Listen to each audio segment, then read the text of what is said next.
Travelers on the Omnibus occasionally touches on mature subject matter with mature language. As such, the audience discretion is advised.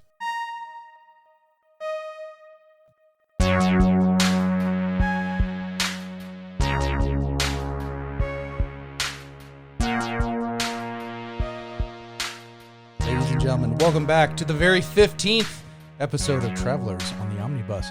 A field trip through nerd and pop culture. The 15th regular episode. Nothing strange is going to happen. Nothing bad is... Wait, what? What the fuck is that? What? Who's coming down the aisle?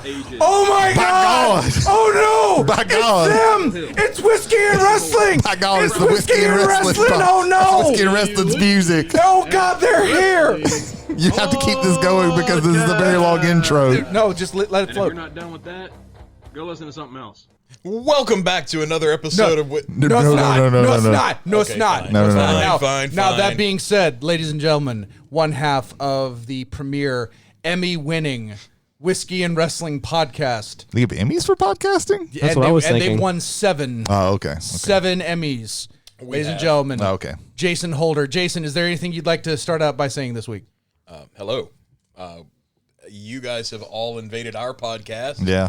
At some point or another. So I was invited on. You were invited on. They invaded. So I felt it was only fair. That's the first thing I would like to say. The second thing I would like to say is fuck. Oh, yeah. You got to be clean on the You can Whiskey cuss and on this Wrestling. one. Because we try to be friendly for the kids.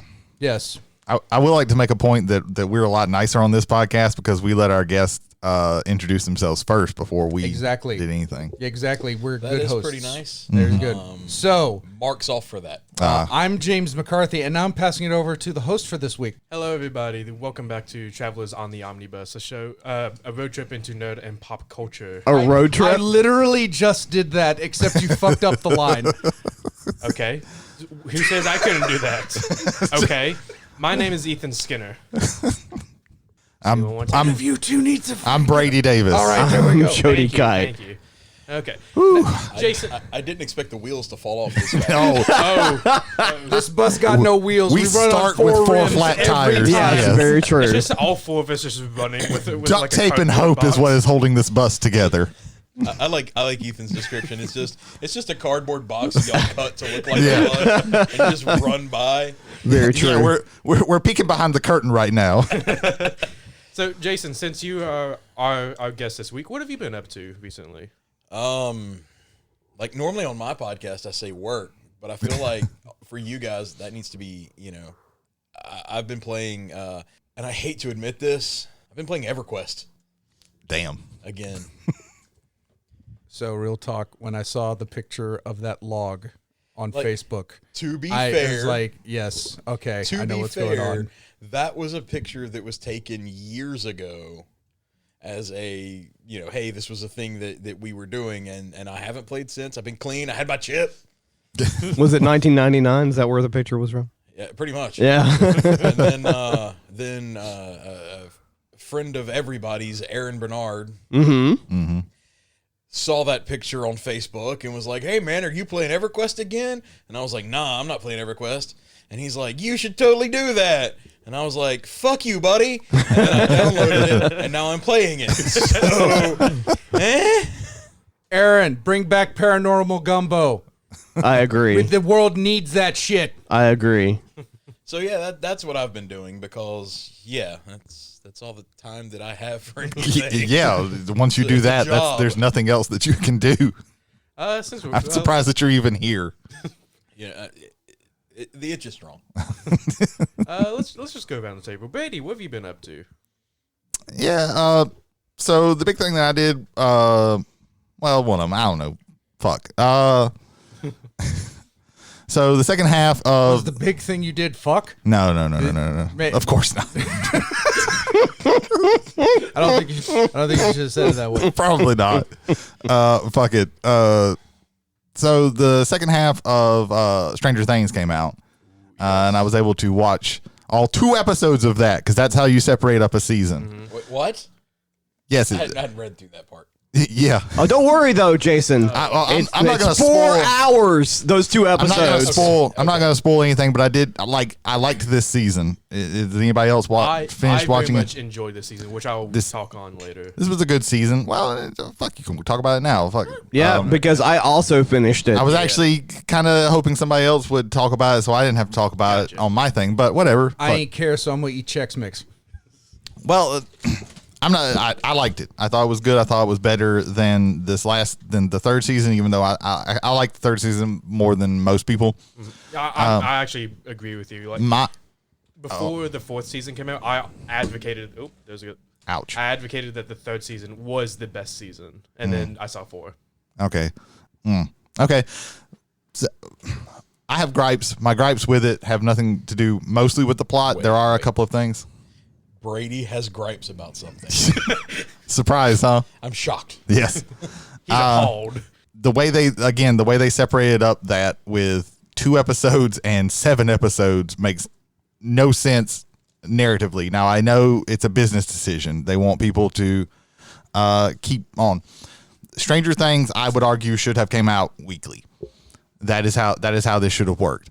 Also, the fact that the last 2 episodes are about 3.5 to 4 episode.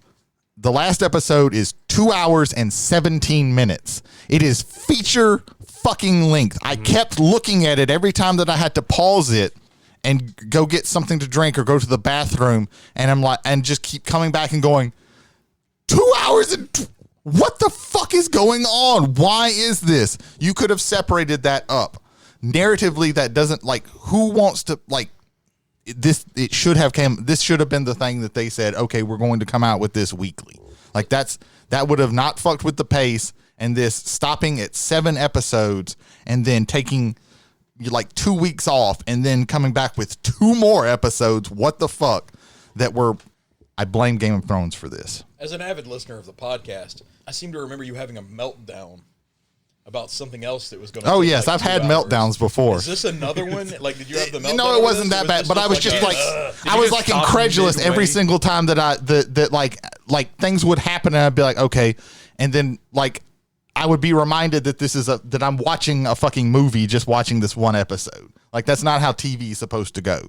Like, the whole reason that we watch TV is because it's little pieces at a time. Like, watching a fucking movie is too fucking much. Right. So, yeah. So I liked it, but I did have some gripes about that. Without giving any spoilers away for anybody listening who haven't. Yes. I'm not going to. But I will say that me and Brady were talking off mic earlier about there is some series of events that happen in the last episode where somebody dies, and then 5 minutes later, something else of that equal magnitude happens. You don't have enough time to soak any of that in. They step over their big There's so many big things that happen like in a row in like the span of like 30 minutes that you have no time to really just enjoy to any feel of that. anything. And for the fact that you're sitting there for over 2 hours to kind of rapid fire stuff like that, that's bad pacing. Like, okay, Yeah, like, the pacing. I'll co-sign on that. The pacing was not the greatest. Narratively, the story is still good. The story is good. But the way everything is paced out wasn't. Was very annoying. This is not a spoiler. There is a scene where the California group are they're going somewhere, and Will and Mike have a heart-to-heart where Will's like just sitting there, and it's like, I don't care about any of this. It's not really important to what's happening right now because the world's ending, and now we're trying to like squeeze in some character development between these characters who haven't really interacted with much over the past couple of episodes, quote unquote. That happens a couple of times actually. So just trying to shoehorn in some character development in some weird, odd dialogue choices. That was that again. I have to agree with Brady. Like the overall, the scope of the show is still really good, but just little minor quibbles. Like if they pace the volume 2 into like maybe 4 or 5 episodes instead of 2, like it could have gone beautifully. Well, even 3 would have been. I was expecting like 7 episodes. I knew that the second half wasn't going to be 7 episodes. No. Although Right. they did that with Ozark. Like, it was 7 episodes in the first half and 7 episodes in the second half. But it feels like it could have been. But 7 and 2 separated episodes in a is way. really doesn't make sense. 7 and 2 sounds to me like, hey, we want you to pay for Netflix for another month. That is That is basically exactly what it that's was. basically what they're doing. Netflix is getting really, really frustrating. Like the binge model, I think, is not working as well as it used to, and they refuse to change that. So, like, they're just really annoying me. So, Which is kind of why I like your idea of them releasing episodes weekly instead of this all this of them one at should once. this one would have been much better. Like, we would have had time to like digest each of the episodes. Like, I know, like, a lot of people feel like we don't need to move back to that, but like there was a reason why a lot of the shows, like the HBO Episodic shows and television. stuff like that, Yeah, episodic because television we had that works in that water way. cooler moment where Yeah. we could all discuss this one episode instead of having to talk about 100 things that happened during the entire season. We could just, oh, this happened and this happened. Oh, you wonder what's going to happen with that. But like, And out of three seasons, this is the first time where they try to squeeze in like 2 episodes with like 2 hours each. Also, yeah, Game of Thrones started that, and that is a very bad trend. Like, I don't need feature length episodes. Good news though, they've already said that the series finale is going to be feature length, so get ready for that. It's going to be another 2.5 hours. I'm so glad I joined the Stranger Things podcast. Yeah. I'm okay with a series finale being feature length. I'm 100% okay with that. I think in a way to kind of a big send off. Like, I know I'm in the minority on this one. Yeah, I love. I loved the Lost finale. I think it's some of the best cinematography in television still to this day is in that final episode of Lost. There are people, and I think it is the majority, that don't like the way it ended because I don't think enough questions were ended up being answered. I think enough questions for me were answered. I think it was a very good character study, and the actors who brought forth really good characters, I think, were represented very well.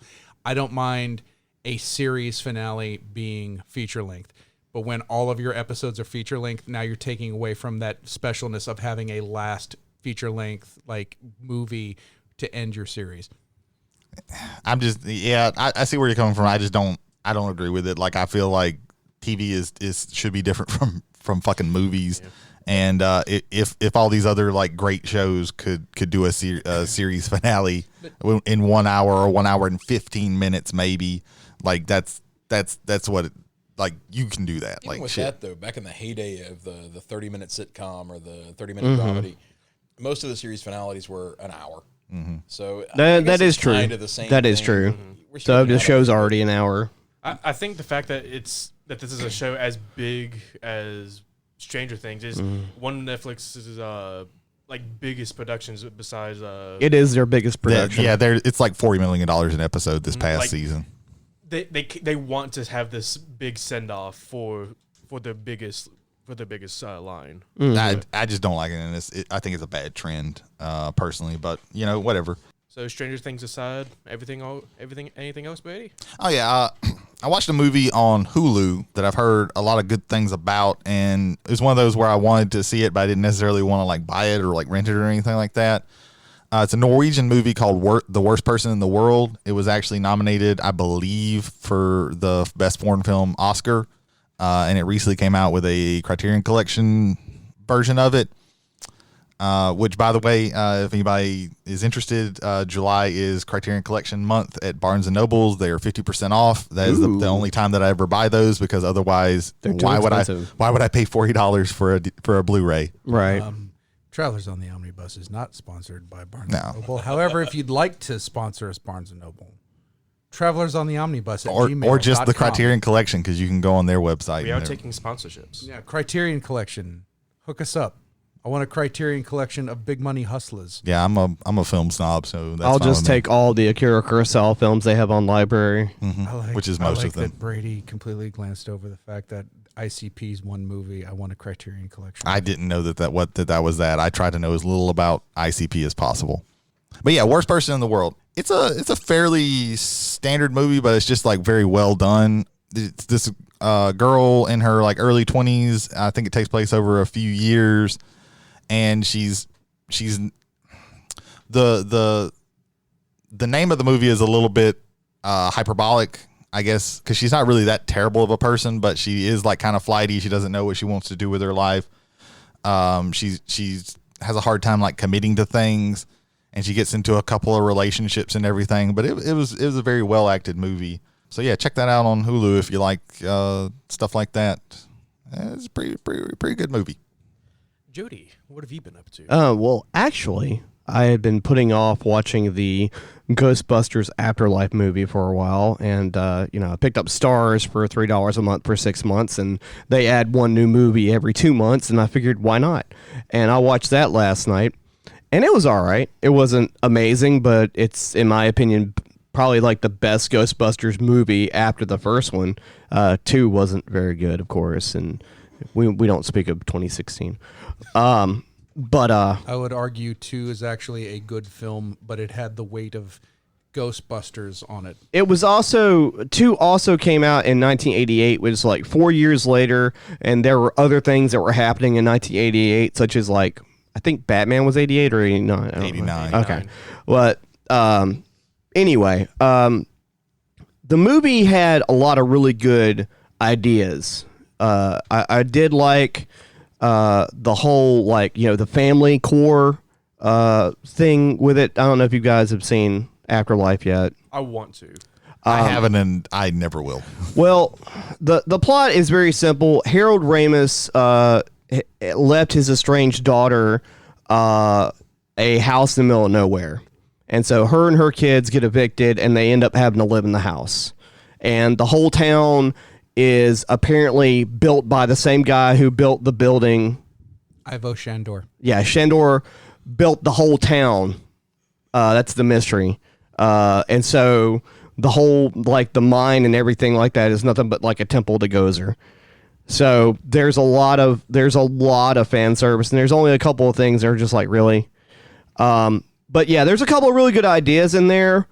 But the movie as a whole is just sort of like, it lives by all the tropes that, what made Ghostbusters, but they're all like, callbacks more than anything else. But outside of that, the core family thing was really cool. But outside of that, and Finn Wolfhard is very limited in his acting capacity as far as I'm concerned. He has I'm really agitated or I'm just there. That's how I feel about that actor. And then I watched this batshit crazy horror film from 1983 called Mausoleum. I'm going to tell you the opening scene real quick, and then we can move on. So this little girl's at her mom's funeral with her aunt, and then she doesn't want to live with her aunt, so she runs away, and she runs into a mausoleum, and this creepy guy walks in after her. He goes, "Little girl, are you okay?" And you're like, "Oh shit, where's this going?"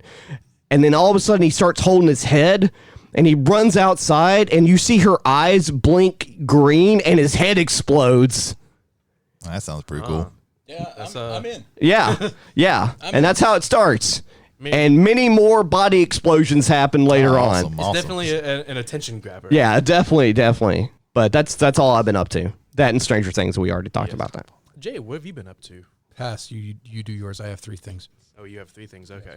Well, besides Stranger Things, a little bit more of Tiny Tina's, still an amazing game. And I kind of ran into something last night that I've never experienced before. I was playing Super Smash Brothers online because I was bored and didn't have anything to do. And last night was the very first time that I've legit got mad at a video game. Ooh. Oh. It got to the point where I threw the controller across the living room. And Those I are was like, expensive I'm done. now. That's $70 worth of anger right there, Yeah, baby. for real. Unless it's a Switch, then it's a whole $300. No, so in Smash Brothers, my 3 characters I absolutely hate playing against is Ganondorf, Captain Falcon, and Ike. And the same 3 characters I get paired every single time. Last night was either a triple battle or a 1v1 with Ganondorf, Captain Falcon, or Ike. No matter I play regularly against Cameron, John, Austin, and I whip all their asses. But I can't be a single he just person. threw the gauntlet down. Wrong. I can't beat a single person last night, and I legit threw the controller across the room. Cameron, John, if you ever want to come on the podcast and refute that, the invitation is sent. Yeah, none of us pay attention while y'all are playing Smash Brothers, so we can't like vouch it. We're usually doing other things, like playing a good fighting game like Soul Calibur. Yes. Like breathing or existing. Yeah, also true. But like, that never happens to me, and it was the first. Well, there are time other that party happened. games that we can play. Yeah, it's true. There's a Mario Party, Mario Kart, Yeah.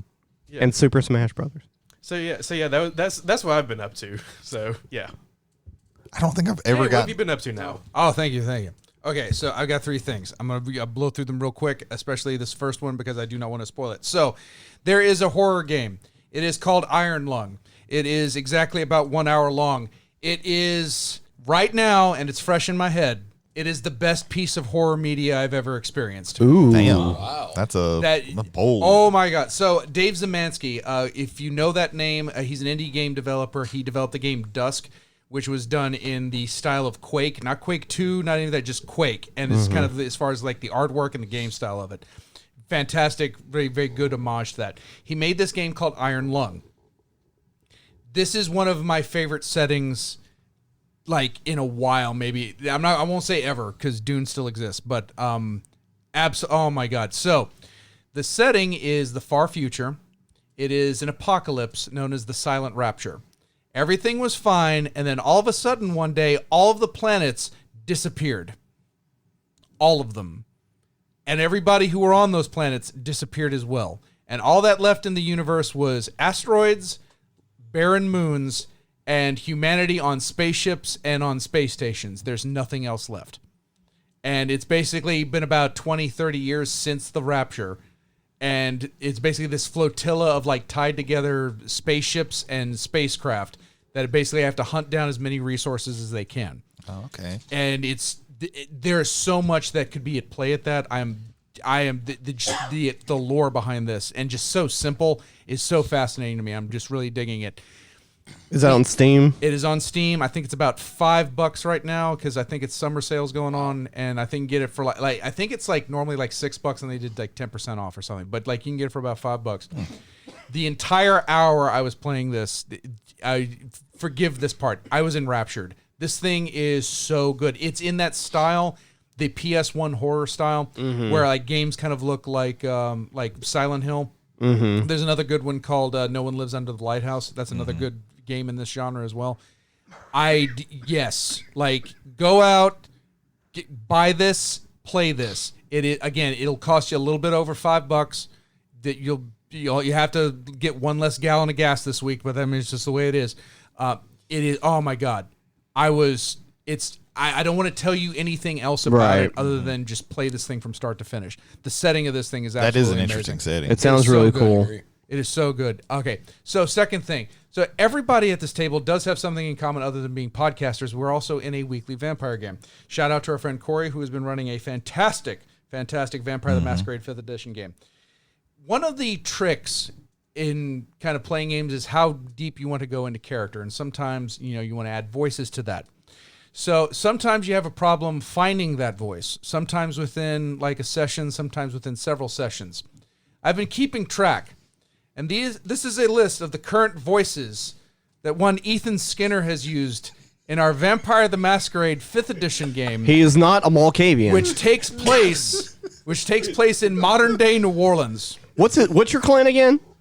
He's a Bruja. He's a Bruja. He's a Bruja. Basically, think street punk, beat 'em up people. So here's the list of the voices he has used: Deaf Man, Hillbilly, Hillbilly Deluxe, every character from Boardwalk Empire except Gretchen Mol, Gretchen Mol from Boardwalk Empire, Gretchen Mol from Rounders, Matt Damon from Rounders, Hillbilly 2.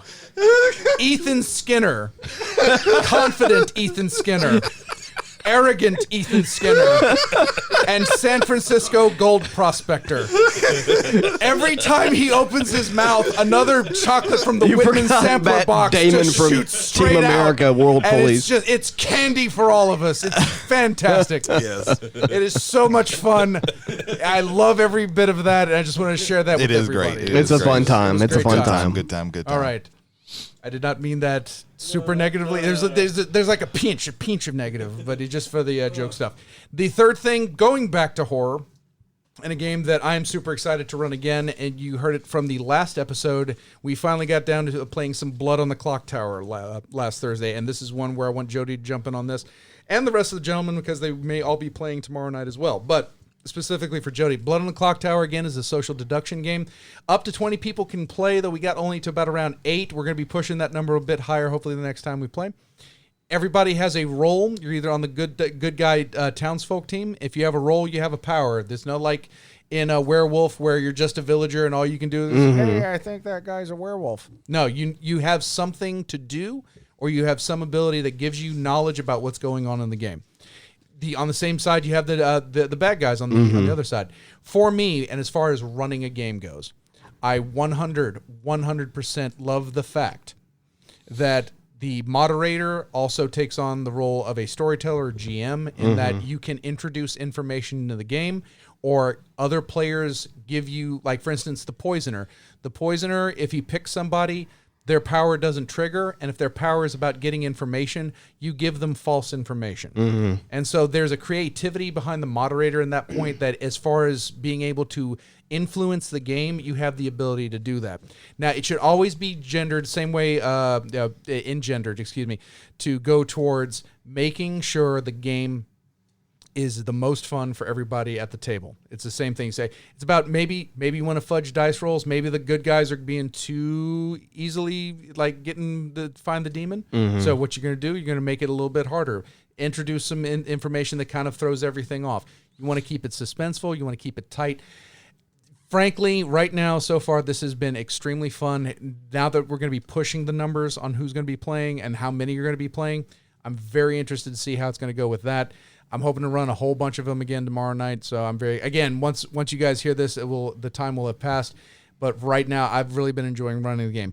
Jody had the great pleasure or displeasure, we'll find out here shortly, of being in those first games that we ran at the shop. So Jody, if you would, from a player's perspective, what was Blood on the Clock Tower like? Oh, it's probably one of the best deduction games I've played so far. I've played, of course, Werewolf. We've all played Werewolf. I've also played Deception, Tokyo Murder in Hong Kong. Murder in Hong Kong, which is another social deduction game, but there's a lot of like bells and whistles to that game. If you and you have to have like a specific number of people, you have to have exactly 8 people to play that game, plus a person running it. So you have to have 9 people to play that game. Also play Mysterium, which is sort of sort of like a deduction game, but it's not quite like a social deduction game. It was super fun. You have your roles. All those are hidden information from all the other players. I will say that unlike Werewolf, you have the imp, and then you have which is the evil character that you're trying to kill as a townsfolk member, and then you may or may not have he might have other people with him as well. In these kind of games, if you have at least one person, maybe even 2 out of the group, that is hyper aware, and what I mean by that is like someone who could have went into forensics, because those kind of people are like super hyper aware of being able to read facial structure, being able to poker read a face. It can be difficult to mask any sort of if you're the imp, it might be difficult for you if one of those people are actually playing this game. If someone's really, really good at being able to ascertain body language immediately, because you really don't have much time at the very beginning to kind of put any sort of okay, well, this is my role. As soon as the game starts, people start asking questions, and it's like, oh, you're not talking. Well, there's 8 people here, right? So I'm not talking yet because I haven't had a chance to talk. Oh, I think you're the imp. Well, I could be. So yeah, but I love the game though. It's great. Wonderful experience. There you go. I think it's one of the best social deduction games I've played. Yeah. All right, and again, we're going to try this again with more. Again, the more people part is really what I'm curious about. Yes, because when you start pushing this thing to its limits, does it still react well? Right, because we played with 7, and then we played with 8, and I think that if we get to 12 or more, it's going to be more and more difficult for any one person that's hyper aware that can pick up on body language to be able to like automatically figure out who the imp is without actually asking any questions. Even if you're really good at like hiding tells, some people can read right through that if they play a lot of poker. There you go. I pass it to the gentleman to my left. You haven't played yet, but I'm getting strong indications that you might show up tomorrow night. What are you looking forward to as far as this game goes? I want to see how different it is from Werewolf because, I like Werewolf. I think it's a fun game, but like Jody kind of touched on, and Jay did too for that matter, most of the time you're playing Werewolf, you're just a dude. You have no special abilities. You get to do none of the fun stuff at night when the moderator says, X, open your eyes. Right. All right, now close your eyes. Now X, open your eyes. Now close your eyes. You don't get to do any of that. Right. You basically are just, okay, I'm just sitting here, and then tomorrow I might hopefully be part of something, right? Right. Everything I've seen about Blood on the Clock Tower, everybody has something they're doing. Yeah, and there are a lot of people that actually get to do something at night besides the bad person. Which, to me, that's also That's 'cause so it cool. engages the game. Yeah. Unrelated but sort of related type thing. I've talked with Jay before about Blood Bowl. We all play miniatures games. It's a thing that everybody knows. Blood Bowl is boring to me because half the time you're just standing there. Right. The other player's doing everything, and you're going, I get to roll a die? Okay, cool. I roll a die. All right. I get to roll a die again? Okay, I roll a die again. That's not engaging Right. to me in the slightest. Right.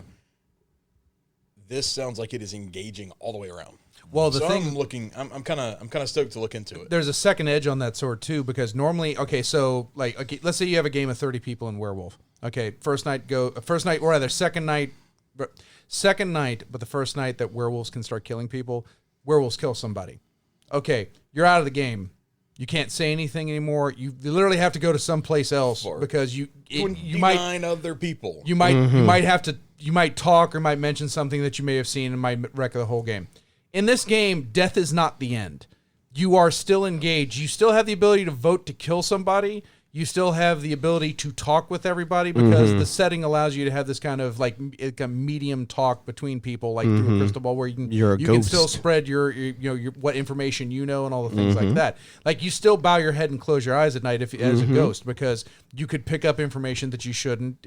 So the engagement is until the very end, from start to finish. I think that was a very, very absolutely clever way of going about doing it. Brady, what about you, brother?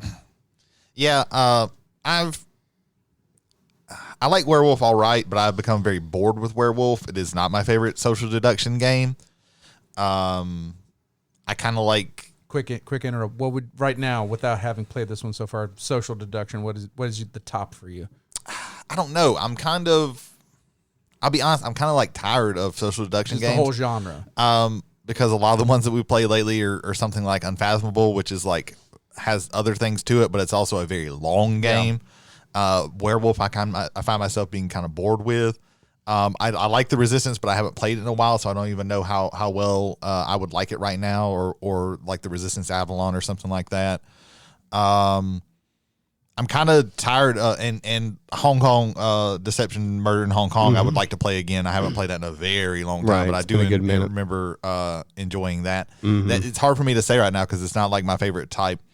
So to be honest, like I'm not like super psyched to play Blood on the Clock Tower, but I do want to play it because it does a lot of the issues that I have with like a werewolf type game. It kind of helps with, like, everybody gets a role that's really good. You still have some kind of agency, even if you die. Like that's good too. Like it fixes a lot of the problems that I have with werewolves. It gives the player a lot to do. Yeah. All right. So We're going to finish up with Ethan because then he's got to get us on track for the rest of the podcast. But Ethan, thoughts on Blood on the Clock Tower? I mainly want to see what like a normal person could do. Like what Holder said, if you're the villager, after night one, you have a chance of just dying and doing nothing for the rest of the game until the next round starts. And so you're just sitting there quiet, doing nothing. But from what you've told us, like, villagers can actually do things besides, hey, I think it's him. Oh, we don't want to vote for him? Okay. Maybe I think it's... like it gets boring after so many times of being villager after villager. And Well, so- and in this game, it's like I'm the chef. Are you the Undertaker, or are you the Virgin, or what is your role in the town? What are you exactly. doing? I like that how there's a variety as what a regular average Joe could do in the game. So. Yes. All right. Well, I think that's enough for what we've been up to. Ladies and gentlemen, I want to thank you for listening to us for multiple episodes in a row. If you still miraculously do not know where to find us, we are located at or on Spotify, Apple Music, Google Podcasts. Where are we on Stitcher, I believe? So we're on Spotify. Stitcher, there's been a little bit of hang up. I want to go over some end user license agreement. Nothing bad about Stitcher. Just like old lawyer brain kicks in, and I see some words that was like, wait a minute, what's this going on? I just want to get some clarification on that. So Stitcher thing's going to be on pause, though I still do like Stitcher and would like to get on Stitcher, but yeah. We're on pretty much everything else, though. And if you would like to leave us a comment or just message us about anything, you can find us at travelersontheomnibus@gmail.com. Again, all one word, lowercase, travelersontheomnibus.com. And you can also directly message us. At gmail.com. And you can Don't directly have a message us on website yet. Spotify. Yeah. Gmail, yes. Well, like tradition, every 5 episodes, it's time for a chalkboard, everyone. And this time, we're doing something a little bit different. As you have listened to us last episode, because you guys are lovely listeners. Last week, If it's your first time, you're still lovely listeners. Yes, we love you too. Yes. last Sure, week we had a whatever. game show episode, and and Jay won. You catty bitch. Wait. Did Ethan just whatever y'all's listeners? Yes. I would like to let your listeners know that we at Whiskey and Wrestling would never Save it for just the plug! What if or whatever our listeners? Jay won our episode last week, and he got the opportunity to win our 1 silver bullet. He has the option of taking a nuclear silver bullet to one of our options and foregoing it from our penultimate top 5 list. This weapon's getting impressive. Yes. Well, it started out as a nuclear bullet, but now we're encasing it in silver, and I think we're going to etch it in gold, and it's going to have like Veritas on it, so we can use the Boondock Saints references. Okay. But it doesn't touch the number 1 slots, though. He can shoot one of the options on anyone's list except for the number 1 option, which as you guys know or you don't know, we will look through all the lists and make an ultimate top 5 list. And this week's top 5 is top 5 storytellers / authors in printed media. Let's go around the table and let's. And just to clarify that a little bit, we were going with, we set a limit for ourselves as printed word, not just like Yes. comics and stuff like that. Yes. So whatever we Even though comics is a valid medium, I love comics. I love graphic novels. Right. Let it not be said that, but Yes. we just put a limit on it so we didn't get out of hand. majority words, minimum pictures. There we go. Otherwise, all 5 of mine would have been Junji Ito. So let's go around the table with Jay. Yeah, only 3 of his will be Junji Ito at this time. All right, so then who's doing the board for the first one? God, you had to. I will see the board. Said, the board's off. God, Jesus! They tried to kill me, ladies and gentlemen. You Ethan heard the audio. being they. You heard the audio. You heard the audio. They tried to kill me. Oh my God. Duct tape Okay. and hopes. All right. Duct tape and hopes. All right, That's so all we we're gonna- got. Yeah, that's all we got. There we go. All right, so going 5-1. My number 5 is Stephen King. When Stephen King is on, he's better than anybody on my list. When he's off, he's completely not. And there is a balance. You can sometimes get it within the same paragraph with Stephen King, but The Stand, the Dark Tower series, even up to the very end, where he had to end it abruptly because he almost died in a person on car collision. I'll let you figure out which part of that he was. But no, Stephen King always brings me thrills and excitements and terrors, and it's some of the best horror, in my opinion, of all time. Number 4, Neil Gaiman, or Gaiman. I'm pretty sure I'm going to hear this name again. Just going to say that right now.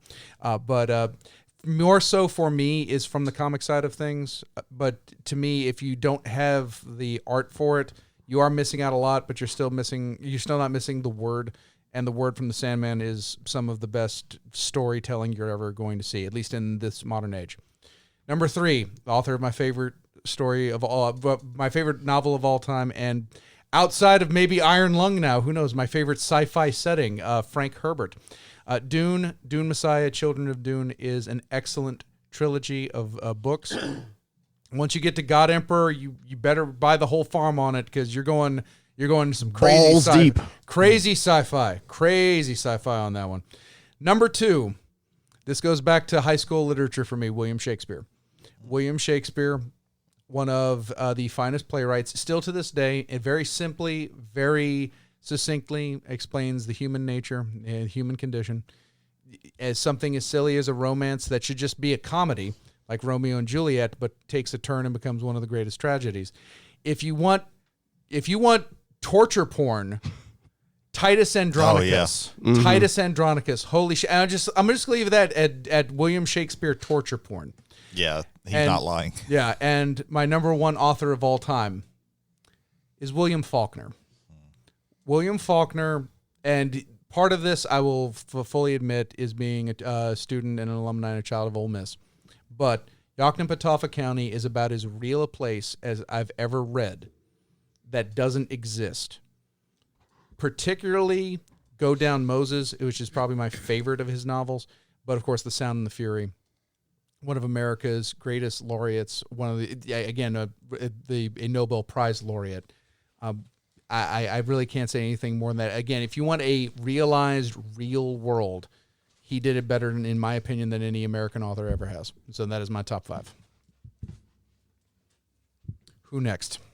Let's go around the table with Jason. All right, so I found out about this an hour ago. So I had to put all this together. So my number 5, this is a nostalgia pick, really and truly, is Brian Jakes. A lot of people may not be, if you're younger than me, you may not recognize this too much. He did the Red Wall, Moss Flower. You like D&D? Do you like animals? Well, here are animals playing D&D, basically. Very, very Watership Down without the mass murder. I mean, there's a lot of murder, though. There's a lot of murder. They really, these are young adult books. There's a lot of blood and guts in it, for sure. But a very awesome story. It's like, what, I think 12, 13 books long. It's closer Maybe to 20. 15, 20 now. Yeah, closer to 20. there's a lot. Of course, he passed away several years ago before he finished up everything. But No, he finished up the series. did he finish? Yeah, the Road Crew is the last of the series. He finished before he died. Like he had 'cause I was thinking- retired. I was thinking like the last book was written by his son. I don't. or half written by his son. I might be saying the wrong thing, but I'm pretty certain that it was announced that this is his last book, and then he died. Like he didn't die while writing it. Gotcha. But still, I can still listen to them. I can still pick them up and read them now, even at 40 plus years old. You know, They're still good books. My number 4 is Terry Pratchett. Discworld. All the Discworld stuff. You know, that was something that really made me. I got into D&D, of course, in high school, like a lot of people my age did. These were some of the first like fantasy style books that weren't D&D that I got into. You know, they had nothing to do with the Forgotten Realms. They had nothing to do with you know, dragons and that kind of stuff. You know, I mean, the world is an inverted ring. I mean, there was a ton of comedy in these books. Well done. Well, Very well done. And it's odd because there's another person on my list that actually did a book with him. And that's an amazing book as well. So Terry Pratchett's number 4. Number 3 is R.A. Salvatore. You know how I just said the whole D&D books and everything like that? This guy, between him and probably Margaret Weiss and Tracy Hickman, and Ed Greenwood, those are the 3 that really made Dungeons and Dragons a thing. breathing worlds. A breathing world. You know, you read through the Crystal Shard, you read through Homeland and Exile, and I don't know of anybody that read through those books and didn't immediately want to play a D&D game where they were a Drow Ranger. A drow. or Yeah. they were a Dwarven fighter Mm-hmm. or a barbarian. Right. you couldn't. I would say that that's the reason why you could play Drow later on. Like people wanted Oh, for to. sure. Yeah. The other part of that is he is still writing books in this series. Yeah. He's writing books as we speak. Yes. Yeah. He doesn't stop writing. I believe We're it. talking, this is pushing 30 years of books that he has written over this one character and the life that revolves around him. And the cool part of it is Drist is an elf. He lives forever. Catti was his lover who was a human. In the most recent books, she's dead. Mm-hmm. Wolfgar's dead. They're gone, and he is having to. There are parts in the book where he remembers back to those, and it's the callbacks and stuff like that. And he's dealing with the fact that the people he loved, the people that accepted him, are gone. So I really like that series. Number 2 is Stephen King. Same reasons that Jay put it, although in most cases to me, Stephen King, Desperation is one of my favorite books by him. And The Regulators, I loved what he did with those 2 books where they're the same characters, the same names at least, but it's a completely different story, right? Loved that. It is one of the scariest things that I've ever read as a kid, because I read it when I was like 13, 14. Scary. And this is a 1,000+ page book that I read at 14 years old. Hey, it's spooky stuff, and I really like the way he gets horror. Derry is one of those places that it doesn't exist. Jay was talking about with Faulkner. You can talk about Lovecraft with Miskatonic and Arkham and all that kind of stuff. These places don't exist. Derry's a place that could exist. Mm-hmm. God, I'm glad it doesn't. Yeah. And then my number 1 is Neil Gaiman. Between the Sandman, American Gods is hands down my favorite book of all time. The Anansi Boys, Neverwhere, all of that stuff that he did, all of the Sandman stuff. It's just hard to argue with it as being, a great story. And that's the one thing he does very, very well. So yeah, Neil Gaiman is number 1. And that's my list. Solid, a very solid list. Brady, let's go over to you next. All right. So when I was thinking about this, because we actually had peeking behind the curtain, we had a pretty good amount of time to actually start thinking about this. I realized that it was a little bit harder for me to come up with this list because I have a handful of people where I read like as much of them as I possibly can, like 1 or 2 really, and the rest I will just pick out books as I do. I don't like read the same person a whole lot. So this was actually a little bit harder for me to find my the bottom of my list, but I kind of started setting up some criteria, and some of mine was like, okay, I obviously have to like really enjoy their books, but I also have to have read more than one of their books. Now, but that leads me to my number 5, which kind of breaks that rule. I have only read one of his books, but but it also happens to be of like the classic books. It's my favorite, but I know a lot of his other stories. And so number 5 is Alexander Dumas. And the story that I've read of his is The Count of Monte Cristo. That's like when it comes to like those, That's his most that classic known work, literature, that's my favorite of those. That's not my favorite book altogether. We'll get to that, but that is like really up there. In fact, I started reading, I hinted at this last time, I started reading the unabridged version of The Count of Monte Cristo. The problem is that it is 1,500 pages. It is literally triple the other version that I have of it. The abridged version is triple that. The other version is like 500 pages. So I've actually kind of put it down. I probably will just get back to it. I just want to read it as to have it, just to say that I've done it, because it is one of my favorite books. There is a lot of minutia in this version. It is better to have read a shorter version, but I'm going to do it just to say that I've done it. I'll probably like put it down right now and then pick up another book and then maybe come back to it and read a little bit, a few hundred pages or something like that. But that's my number 5.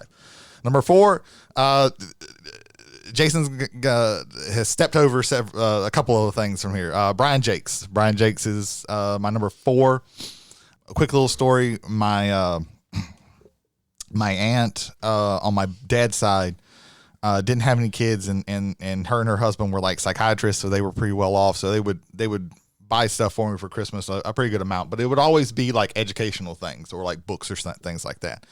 And one year for Christmas or my birthday, I can't remember, they sent, because I wasn't able to actually go to Brookhaven because that's usually when we have Christmas.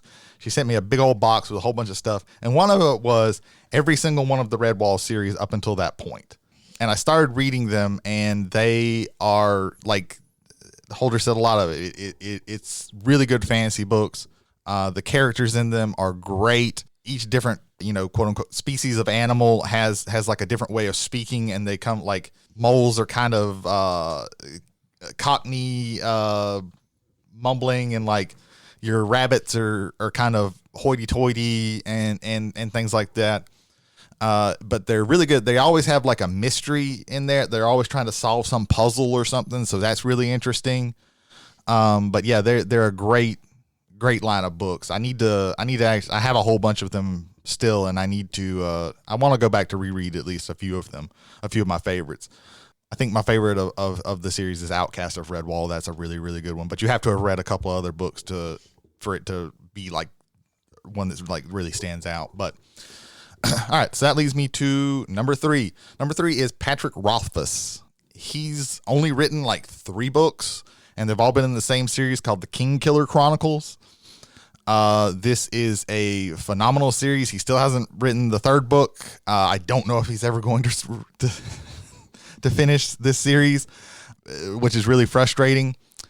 But the Kingkiller Chronicles is the story of, I'm going to say it wrong because I pronounce it a different way in my head, Kavath, it's basically, what if one of these like legendary figures got to tell his own story, his life story? Basically, this guy tracks him down and basically says like, "Hey, tell my story. I want you to tell your story." So it goes to like all of the truth and the fiction and the myth making that he does to himself, but he also does like great things regardless of that. And Kavath is basically a bard. Like he's a musician. He can sing. He can play the lute. But he also is like really good at the magic, and the magic is there's like a good mix of like hard and soft magic. There's this magic with a whole bunch of rules called sympathy, but then there's also this magic called naming, which is very nebulous but it's more powerful and things like that. It's a really, really good series, and he's 2 books into that, and then he had a novella, which is from another character's point of view, which is very interesting because that character is a very unusual character. So that's number 3. Number 2 is going to be Brandon Sanderson. I love him. He is one of the most prolific, probably behind, I would say almost behind Stephen King. He is the most prolific writer. I'm laughing because Jay already wrote my number 1. Brandon Sanderson has written so many series, and they're all great. He's really good with magic systems. Each of his, like the protagonists and the side characters in all of his books, he's written like the Mistborn series. He's written a series called The Reckoners. The big one that's happening right now is the Stormlight Archives, which is kind of pulling all from like different things together. What's really interesting about Sanderson is you can read each of his series separate, but they're all connected through this thing called the Cosmere. So there's like one character especially who you will see in different, who will come into different series because he can travel between the worlds, and most people can't do that. We're finding out that some people can, but he's really the only one who can do it very easily. So you pick up on these little things, so you can like read them at face value, but then you can also like get deep into it, but you don't have to do that. But he is a very, very good writer of fantasy. And that leaves number 1, which Jay wrote before I even got to it. Holder stepped on this again. Neil Gaiman. He is absolutely my favorite writer. On the comic side, you have Sandman, which is, I think, one of the greatest works of fiction ever. The world that he created in that is phenomenal, but he does that in every single book. American Gods is my favorite book. because there's so much to pick at. You know, I love mythology, so like bringing all that into the real world. Neil Gaiman does a thing that I really like, where he brings like the fantastical into the real world. That is one of my favorite things in literature, and he does that a lot. But Holder's already talked about American Gods, Neverwhere, Anansi Boys. His short stories are also really, really good. He wrote A Study in Emerald, which is basically the Cthulhu mythos plus Sherlock Holmes. But yeah, he has three short story collections, which are all very, very good. I think I've read all three of them. I can't remember. I try not to read. I don't want to necessarily read all of his stuff because I still want something out there. But children's books, Coraline, that's a phenomenal book. He's the Graveyard Book. He he's very prolific, and he writes the worlds that he creates, and the finding the fantastical in the mundane is something that he's very, very good at. So yeah, so that's my number one, Neil Gaiman. All right. Next we go to me. No. Let's go to Jody. That'd have been fine because most of the shit that's up there is gonna be said again. Yeah. I legitimately thought you were about to say most of the shit up there is just garbage anyway. Douglas Adams 5 times. All right, so my number 5 is touted as being the father of science fiction, and that is H.G. Wells. Invisible Man, Time Machine, War of the Worlds. These are books I read at a very young age and had an impression on me. Of course, they have been adapted into many different films and whatnot. And sometimes I'd watch a movie and then go back and read the book again because you have pictures already in my mind, kind of thing. But H.G. Wells, I can't tell you how many times I've read War of the Worlds. And my number 4 is H.P. Lovecraft. I really love his narrative, usually from a singular perspective storytelling most of the time.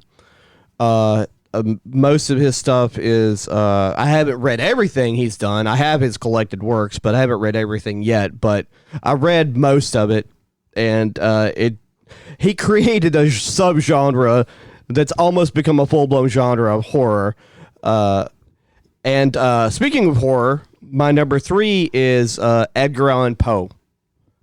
The Raven, Fall of the House of Usher. A lot of these things I was introduced first as films from the 60s from, I believe, Hammer.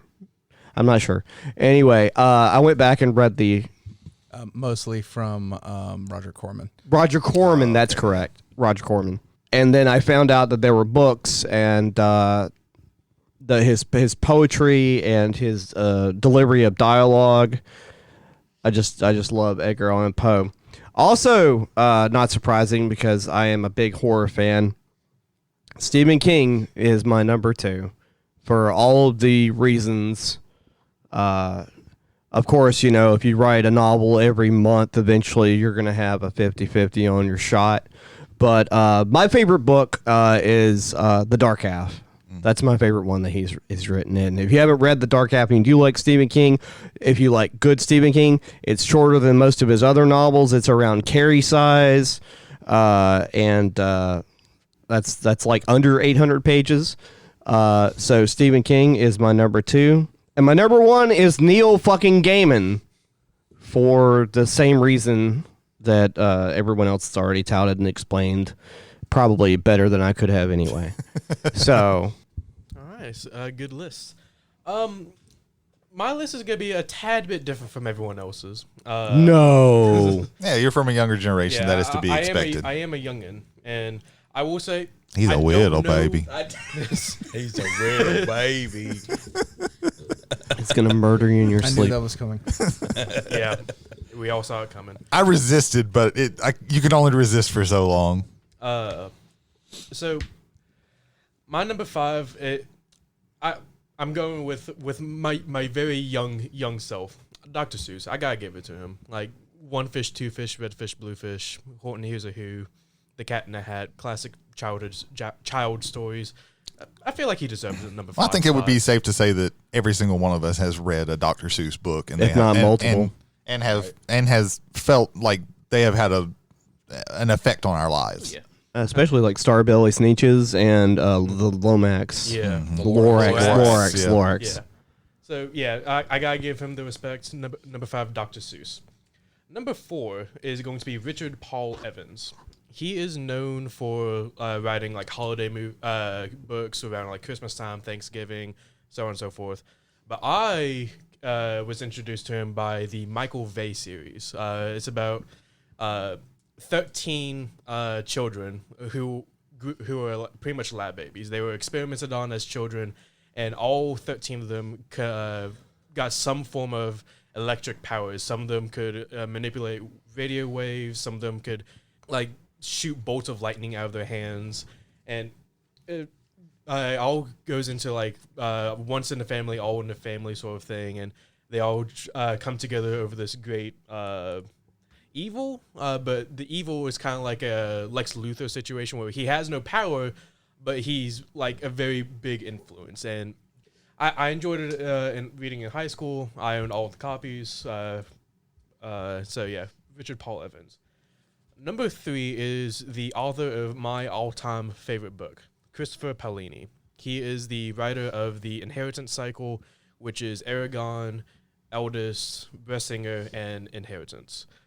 The fact that he was able to craft this the world of Allegatia, introduced Warren, Saphira, Brahm, and all these pieces of like traditional medieval combat and fantasy travel. It encapsulated me in high school, and I still love it to this day. Going back to how I think this is the most underappreciated piece of media, Christopher Paolini is my number 3. Number 2 is a bit of a controversial pick amongst some of y'all. Is going to be J.K. Rowling. J.K. Rowling is responsible for creating the Harry Potter universe. Harry Potter, in my personal opinion, is probably one of the biggest pieces of influential media of my generation. All my friends, everyone that I know and communicate with, they all have seen a Harry Potter movie, read a Harry Potter book. I grew up with this series. I read it book to book, cover to cover, page to page, and I love it. I love everything with its the fact they got a Lego game. I kind of enjoyed from a young age, but that besides the point. I fell in love with all the characters, all the aspects. And it's also kind of one of the reasons why I fell in love with Aragon. Because it reminded me of Harry Potter. So yeah, number 2 is going to be J.K. Rowling. My number 1 pick is Rick Riordan. Rick Riordan is responsible for Percy Jackson and the Olympians, the Kane Chronicles, the Heroes of Olympus, the Trials of Apollo. The Trials of Apollo is his most recent book, and I read Percy Jackson and the Olympians, The Lightning Thief, in 6th grade, and I am still reading his books to this day. Like, he's in the works of the latest book in Trials of Apollo. Whenever I picked up Percy Jackson, I knew I was going to love it. It has everything to do with mythology, Greek, Roman, Egyptian mythology with the Kane Chronicles, and it clung on to me, and that's kind of what happens when you find your special type of book you like to read. So yeah, number 1 is going to be Rick Riordan. And with that concludes our individual top 5s. All right. Before we go on to discussion, as always, I gave everybody little titles. I even got arrogant and gave myself a title because it kind of flowed on. Then, first of all, Brady. And Brady, thank you for Dumas. And I'm about to say another thank you for another person here, but I'm glad he's getting recognition here. I have Brady down as adventureful bastard because all of these are very adventureful books, particularly like Counting Monte Cristo. Read that. Like, if you didn't read it in high school, if you went to college and you didn't get a chance to read that, go read it. Yeah, And the abridged version is phenomenal. And I will also say, okay, just quick little bite before we. Alexander Dumas is a lot like Stephen King in that he needs an editor. Oh yeah. The abridged version is the one to go with. Like I said, I'm going to read that unabridged version because I just want to have that just under my belt. Having But it done is that, yeah. it is kind of a slog, Yes. to be honest. But for Brady, I have Adventureful Bastard. Jody, I have Suspenseful Bastard. And again, thank you for H.G. Wells and Edgar Allan Poe. Just again, because especially when you're talking about Edgar Allan Poe, not just for horror fiction, because what he started, Lovecraft continued, and then Stephen King continued after him. And then H.G. Wells, again, if you want to talk about where modern science fiction, like proper science fiction originates, it's H.G. Wells. So very thankful. Jason, I have Fantastical Bastard. Everything about this is in some way, shape, or form fantasy. I don't mean that in a bad way. Everything is... With Gaiman, it's less about adventure and more about the experience of the actual, like, kind of digging into the fantastical for me. A little bit with Stephen King, too, but again, without an editor, it gets a little too into the minutia. For me, Classical Bastard... again, a lot of Stephen King, he's been around for forever, but particularly the top two, William Shakespeare and William Faulkner. Yeah, they almost, I think, 100 years now on Faulkner. I think Shakespeare almost made my list. Shakespeare almost made the list. There you go. And then finally, for the young boy Ethan, he is young adult bastard. And if you need to have it explained why, that's the reason why. But there you go. So, gentlemen, the floor is open for discussion. Can we start with the multiple occurrences of one author? Yes. yes. So I see you already have Neil Gaiman written down there in the bottom. I wouldn't disagree with it. I have him written down as number one. I don't think we can argue against that point. He's on 4 of 5 lists. Yeah. He's at the top of 3. Yes, 3. Yes. Yeah. I don't think we can argue that point. Yeah. With this list, that is, and I'm definitely not going to argue that. But you I know. will choose to not argue. Right. I Okay. know I will not make it out alive. Ethan, have you ever Live for another day, boy. Ethan, have you ever read anything No, from which, Neil which Gaiman? seeing how you four hold Neil Gaiman at a high pedestal, it makes me want to read him. Yeah, Good.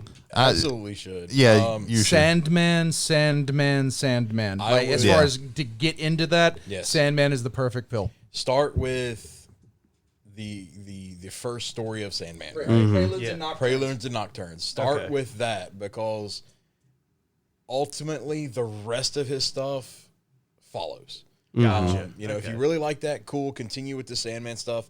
It gets a little weird. It can get very esoteric. If you want to start with an actual, like a book, American Gods is the way to go. American Gods. I would say Neverwhere too was Neverwhere really is good very intro good. because it is.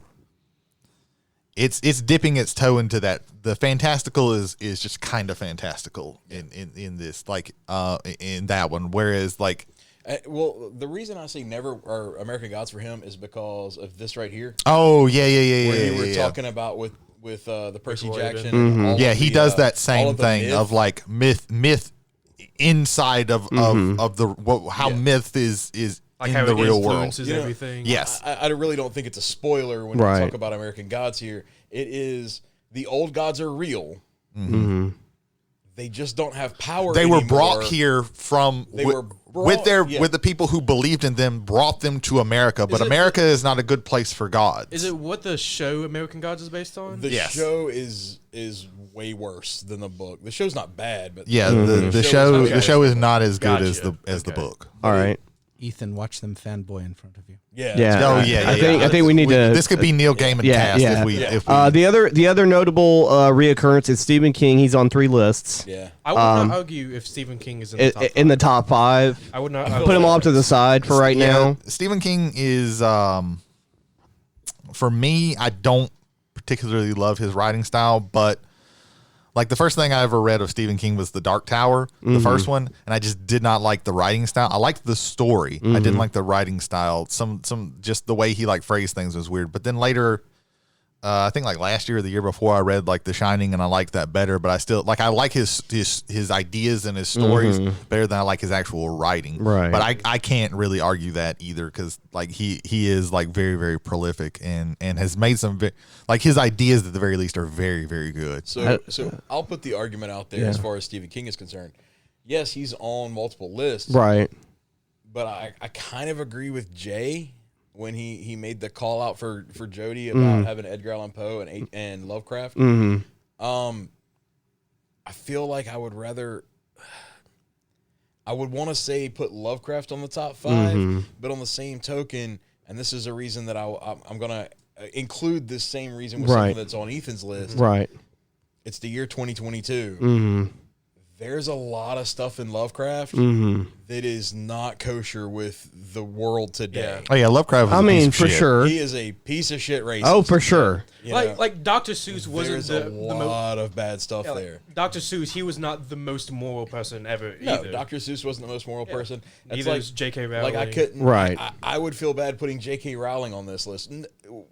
There's no argument about how prolific Harry Potter is. Yeah. You know, I mean honestly, Harry Potter got Ethan's entire generation to read. Yeah. Right. Yes. I went with my top 5 from a story standpoint. Yeah. Of she's course. kind of a piece of shit. Yes. No, and there is something to be said for breaking off the person from the author. Yes. I think there's a legitimate argument to be made there. I don't know if this is the place to do that.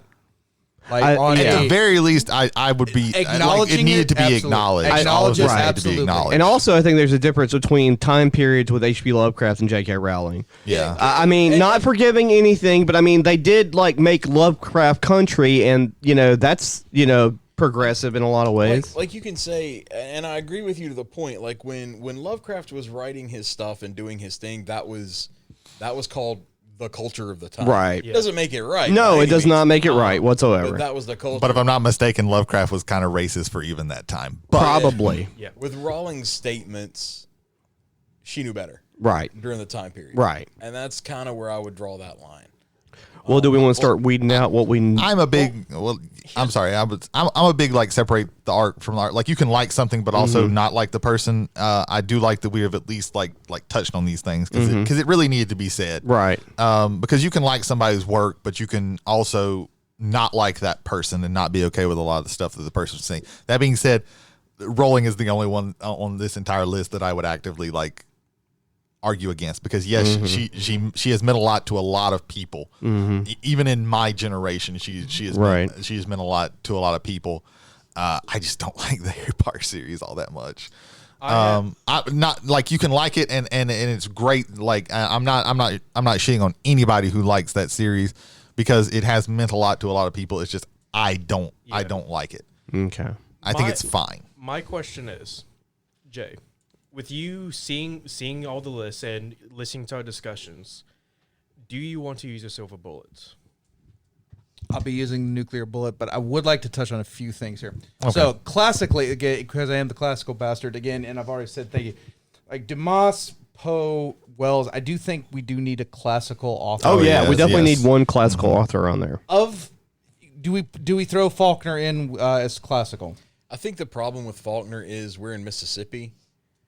Faulkner carries a whole lot more weight. Well, and specifically, you and I Personally were with Ole us. Miss. Like Yeah. we were at the Faulkner house was literally something we could walk to. We've So been to the Faulkner there- house. We've been there's to the grave. You know? clearly that is a bias on my part. I would absolutely have that. So considering him not classical, we'll take him out from that. So we at have that point, though, honestly, if we're talking classical, I'd say Shakespeare over Dumas, over King or Lovecraft or Wells or any of those. what do people think of that? I would be okay if we only have one being Shakespeare, because he did his variety is Poe did horror, Dumas did adventure, Wells did science fiction, Shakespeare there wasn't anything such thing as science fiction, but he probably would have he's done all of it. He is the most wide ranging.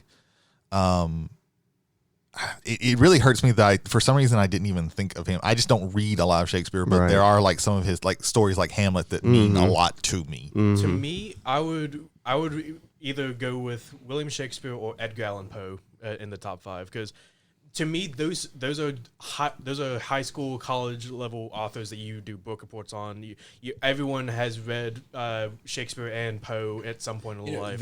I would group those two together. The other part about Shakespeare is you can see the fingers of his stories in a huge amount of modern. Oh yeah. Oh yeah. Hey, Oh yeah. have you ever seen a story of where the dad really hated the boyfriend? Well, and also let's go a little further in this. He is, in my opinion, This is where my bachelor's in English comes into play. He is the puff daddy of his time period. And what I mean is this. So you have Romeo and Juliet. That's based off of the story of Tristan and Isolde. The Northman, from our recent movie watchings, that is actually in part based on the story that Shakespeare based Hamlet off of.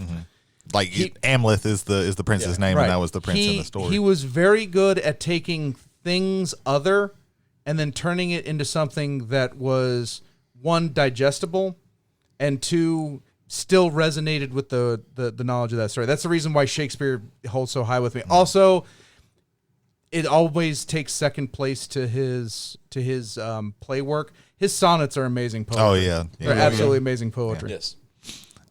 Also, one other plus for Shakespeare. I haven't read all of these authors, but I'm pretty certain that I can say that he is the only person on this list that has a your mama joke in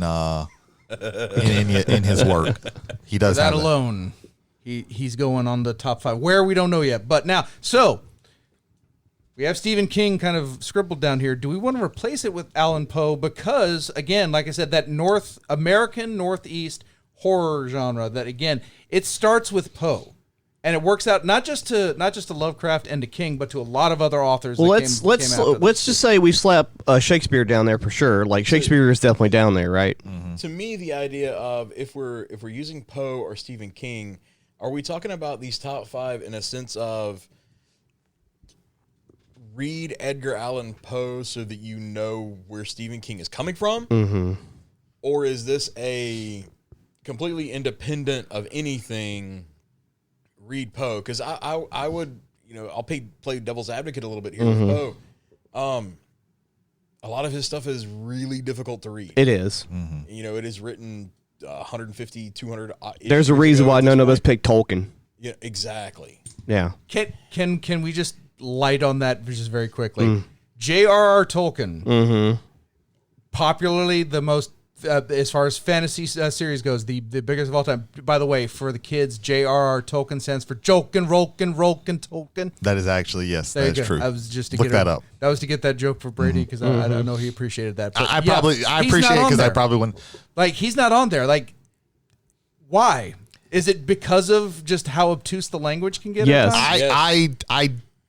I don't like reading Tolkien. I like The Hobbit. I tried to read.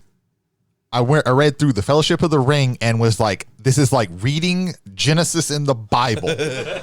Every single thing had to have a diatribe explaining where all of this. I read the Silmarillion. I'm You surprised. poor thing. Okay, I know so where the elves came from. There's a book in the Bible. Welcome to Bible study, ladies and gentlemen. There's a book in the Bible called Numbers. Oh God, yes. Numbers is literally just a spreadsheet. It's like this person really has is. this many cubits of wool and all these other things. Yes. That is the Silmarillion. Yeah.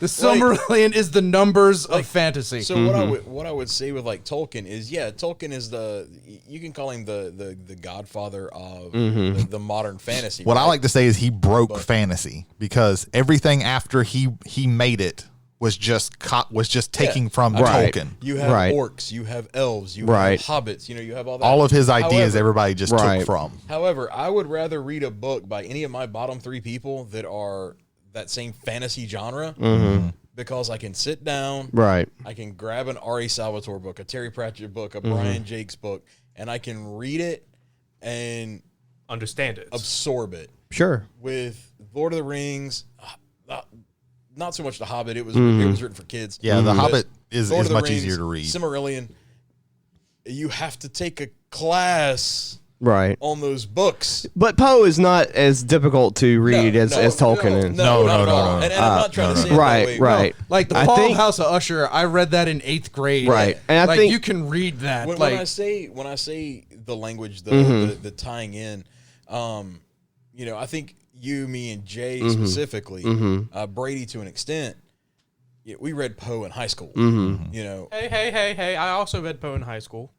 Okay, That's great. sure. Carry on. Carry on, he says. The Ethan really Yes, is getting too uppity. Like we gotta take Just him a down a bit. peg. it is readable. so, my apologies for interrupting you, sir, but we have a live audience this weekend. It's Bianca. Bianca, fucking regulate your man. Like, fucking make sure he doesn't get out of fucking line anymore. Let's put a hold on the whole Poe and Stephen King negotiation and move to something else for a minute, because we literally talked about this for like 10, 15 minutes. So what else are we looking at? Okay. Hi, James McCarthy, professional negotiator. We have two prominent, in my opinion, two prominent science fiction authors. Maybe we could make this a battle of the science fiction authors. But even though one of them is my choice, I have to pick the other guy, and that's between Frank Herbert and H.G. Wells. H.G. Wells. Yeah. And the reason why I agree with that is Frank Herbert had one fantastic idea. And this is gonna piss off some of the Dune crowd. Before he died, while he was still writing these books, these things, I won't say went off the rails, but they become almost as unreadable as Tolkien at his worst. Because you have to digest easily 400-page books worth of information to get to the fifth book, which is Heretics of Dune. And you have so much built up already that it becomes a slog to read. It's one of the reasons I was hoping someone would say Robert Jordan so I could shoot Robert Jordan. Because I started that, I got to Path of Daggers, and I had to stop. Because the weight of it gets so too much.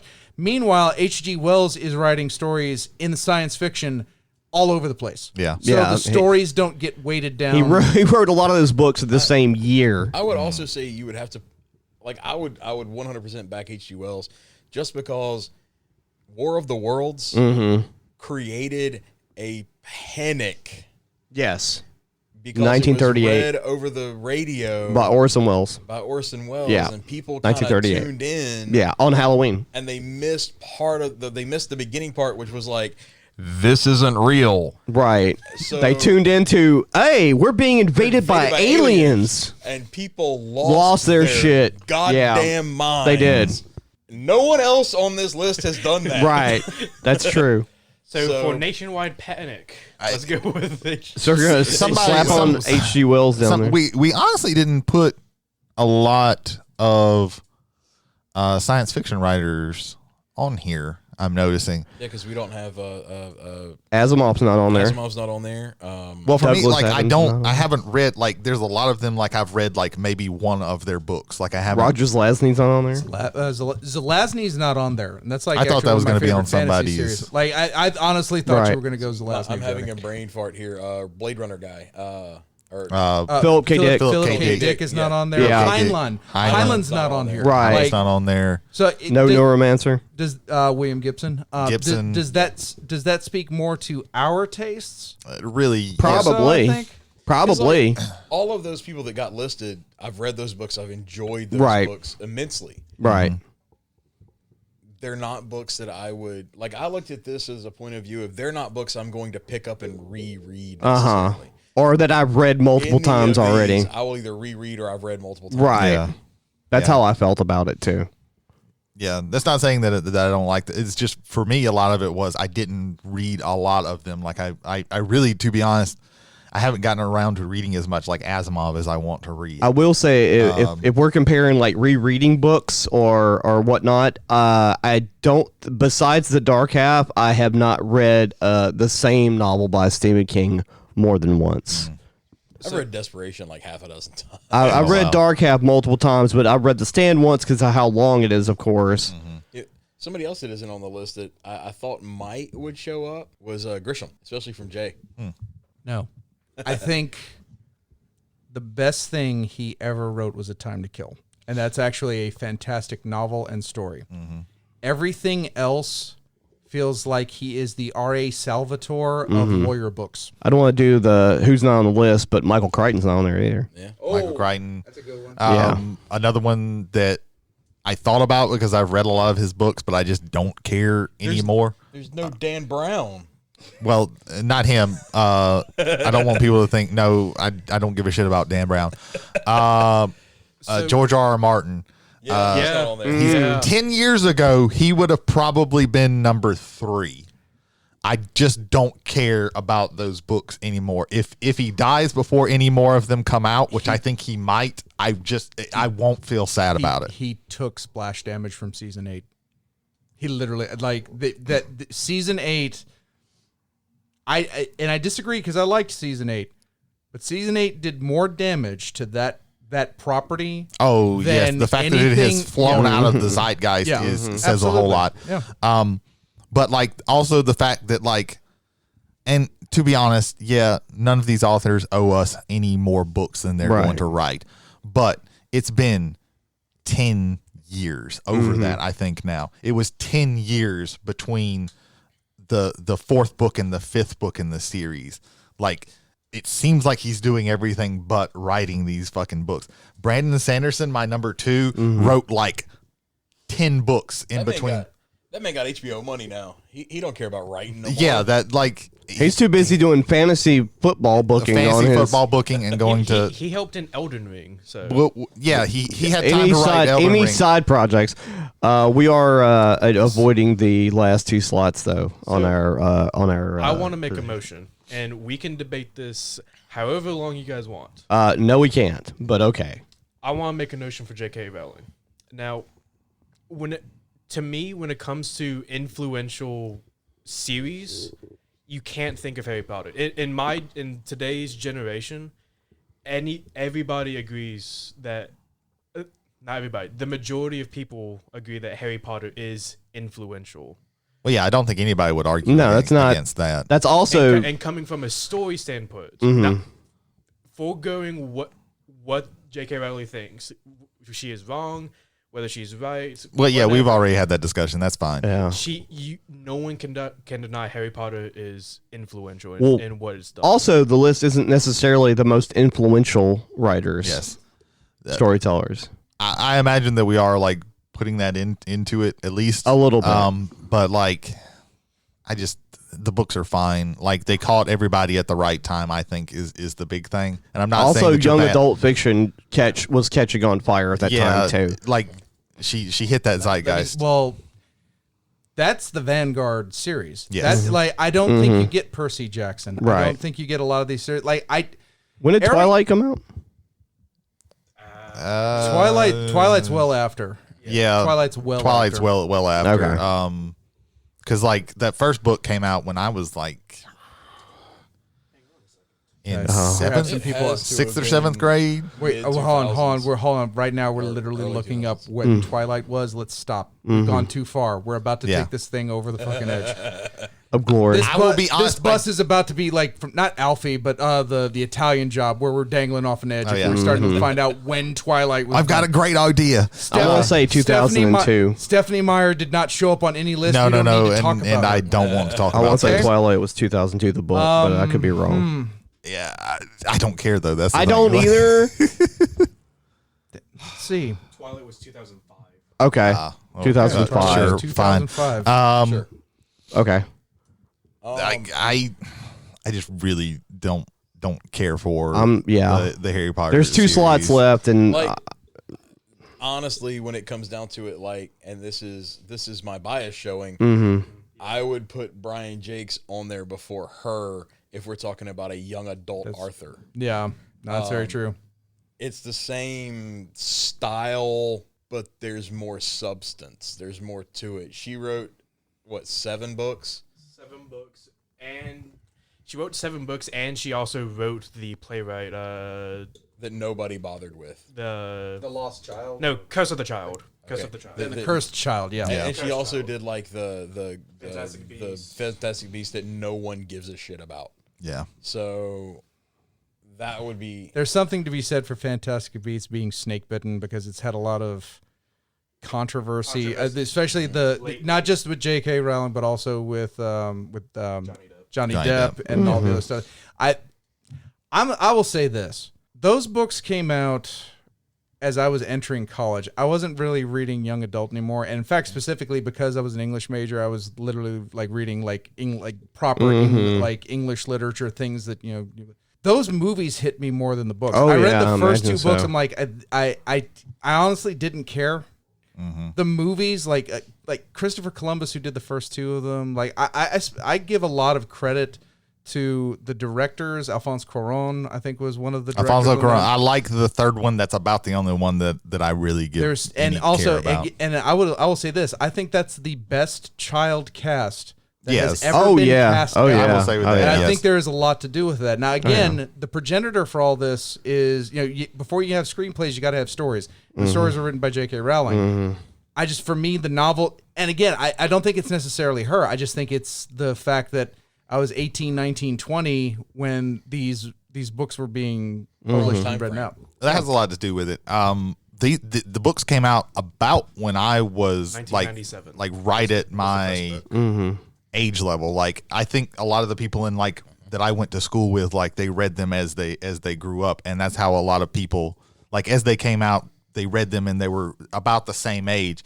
And I think that has a lot to do with like why that has grabbed people. That being said, Yeah, I don't want to I don't want to really get into the specifics of my problems with the series, because then it's just going to be shitting on this, and I don't really want to do that because No. like people do care about these, Right. obviously. I think there's a lot of good things in the series. I just think it just for me, I don't know, the movies meant more to me than the books. I guess that's just my thinking there. Yeah. So let's try to direct this more. So H.G. Wells we're gonna have on the list. Shakespeare we're gonna have on the list. Did we decide between Stephen King and Edgar Allan Poe? I would almost be more willing to say Poe personally, I would also agree. Like for the same kind of reason that we just talked about with Tolkien, right? Tolkien's on our list, obviously, but Stephen King, the books are 800, 900, 1,000, 1,500 pages. right. They're these monstrous undertakings to read. Great, absolutely. They're monstrous to get through. Poe, you can sit down and read a story in an hour. And all of his collective works is less page count than probably Yeah. the stand, Going the back- extended stand. Going back to the preamble when we were at the beginning, one of the things that I like about Iron Lung, it's an hour. It's an hour. Yeah. It's an hour, and that tension is kept throughout and everything there. I 100%, yeah. Like We wanna put King's Poe on on? my King's on my list. Poe wasn't, but I think for legacy and I think for that ability, I think Poe goes on there. I do want to say counterpoint. Like I'm not gonna argue super hard against Poe because I'm outnumbered. So, but Stephen King like Welcome to Ethan's world. has a ton of short stories. Like a lot of the famous does. stories that we have That is come from his true. short story collections. Like That is true. All the creep show stuff is based off of his Skeleton Key, like anthologies. all of those But- come from those anthologies. Even though he's on my list, I will counterpoint that with Maximum Overdrive. I mean, That is a beautiful movie that shows the power of cocaine. I think that was that was written for the screen though. That wasn't based off of a novel though, was it? I don't think the I name think of the that It novel was was based off Maximum- of AC/DC. I don't think it was based off of a novel. Maybe a short Maybe story? a short story. Yeah. But I don't think it was even named Maximum Overdrive. 'Cause Yeah. A lot of times the Fine. stuff that he. The Langoliers. I mean- before we make arguments for the fifth one to finally arrange on this list, it's time to shoot. Okay. It's time to shoot.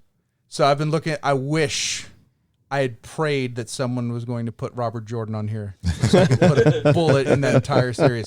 I don't hate the man. Yeah. I hate his writing. Right. All of it. Right. Every single one of it. That's I Wheel of regret, I Time, regret right? every Yes, single Wheel of Time. word of it I ever read. Yeah. I was hoping, if that didn't happen, I was hoping Jokin, Rolkin, Tolkien was going to be on here. Yeah. And nobody picked it. I knew nobody was going to pick a number one on it, but I was hoping to put a bullet in that motherfucker's head. So, failing both of those, I have to pick them. So, there's this thing. It's called Star Wars Legends. It's all the expanded universe before Disney took it over. And in one of those books, some motherfucking author killed Chewbacca. Straight up dropped a moon on the motherfucker and killed Chewbacca. So, for the crime of first degree moon murder on Chewbacca, R.A. Salvatore, you are dead. Oh damn! Bang, bang. Nice. Oh Jesus! Oh, he got deleted. Lord. He's deleted. Holy fuck! Fucking deleted. All right. Okay. All right, so is Poe on the list Drama. now, Who's on the or list? Poe's on the list. Shakespeare's on the list. H.G. Wells is on I'm the so list. glad Salvatore wasn't in the discussion for anywhere on Yeah. the top 5. No, we're too just in busy case- talking about J.K. Rowling for 15 No, minutes? it's like, yes, it was a useless bullet. I don't give a fuck. I got to fucking scrub him out. I'm going to make the argument for someone who is young adult fiction, but more importantly, I would argue maybe nearly everyone at this table. Dr. This was Seuss. their first person they ever read. Dr. Seuss. I even combined fucking The Cat in the Hat with 50 Cents into Club because I love Dr. Seuss. That was the first thing I thought of. What could I combine with Into Club that just makes no sense with fucking Dr. Seuss? If we want to talk about young adult, but particularly like formative young adult, for appreciating like the very simplest form of meter, rhythm, rhyme, things like that. Like I can't say anything. Like again, and Ethan was proper in doing it. There's some skeletons in Seuss's closet sitting in there. I will say also those skeletons he disavowed later in life. Like all of the shit that everybody got mad at. That never happened. A while back. Like he actually was like, yeah, this stuff isn't good. Yeah. To quote Patton Oswalt, I made your childhood magical. There you go. There you go. So for me, I think if we're going to talk about best authors, as far as getting people to love reading, which at that age, that's where you got to get them. I still tear up on One Fish, Two Fish, Red Fish, Blue Fish. A couple of the stories that we have talked actually have like I feel bad solid for colorblind message. kids reading that because they don't know. Yeah. Wow. They just don't know. So unless anyone has got some strong argument against it, I think Seuss goes on. Yeah, I Put the think you're Butter right. Battle I'm book okay with on that. there. I'm okay with it. Yeah, I'm not gonna argue. I mean, we already have our number one. We're not gonna hold the Cat in the Hat movie and the Lorax movie. Uh-uh. against No. This is just just the books. this is just the books. Just books. All right. So number 1 is Neil Gaiman. 2 through 5. Gentlemen, we've got H.G. Wells, Dr. Seuss, Edgar Allan Poe, and William Shakespeare.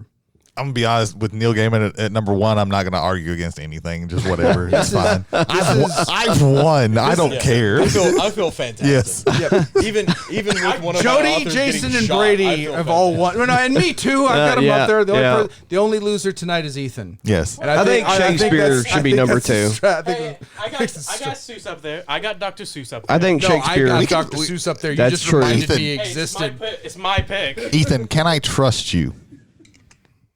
Depends. Can you? Jesus. Okay, never mind. The answer is no. I think Shakespeare should You're be gonna be 2. like I that. like Shakespeare at number 2. Yeah, I will. Yeah, Shakespeare's fine.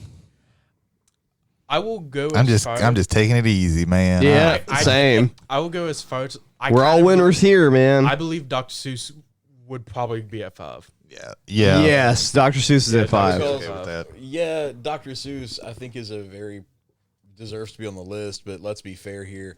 I don't think any of us are going to go sit down with a glass of whiskey. No, I want to. Yeah. No, I want to go. And none of us have children young enough to actually read Nah, bro. that too. Nah, bro. Let me explain. I want to go into like a English 403 class. Oh, Lord. I'll be like, "Hello, class. It's your substitute teacher, Professor James. Where the hell is my regular teacher, McCarthy?" And I want to ask them, "So, who's better, Dr. Seuss or H.G. Wells?" And just make them fucking deal. Make them fucking deal. It's just the way it is. But we're not doing that. It's not a 403. This is a 3 and 4. Who's number 3? Who's number I think 4? H.G. Wells is probably number 3 just because of influential reasons. I know they're both influential in their own genres, but I'm gonna argue H.G. Wells over I would put at Poe 3 and Poe at 3. 4. that's what I'm saying. Okay, that's what I'm wait, saying. This is a fight then because I've got Poe 3 because I to got me Poe at 3. Yeah. because once again Poe and this is this is literally like they both admitted this in writings.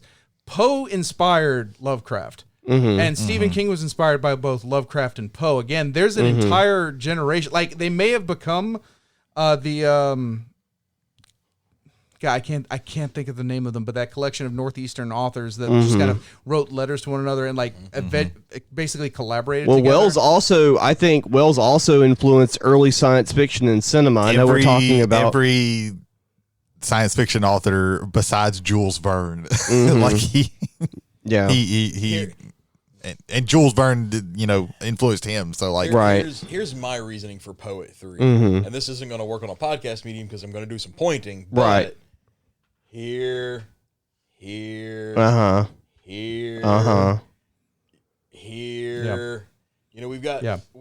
We also don't have a whole lot of science fiction authors on the list. We had a massive amount of pointing at Stephen King and Lovecraft. Again, all inspired by Poe. Let me also say this. Also have a point too. Asimov gets out from under H.G. Wells' umbrella, in my opinion. I think a lot of the work that came later by a lot of people like expanded beyond just the shadow of him.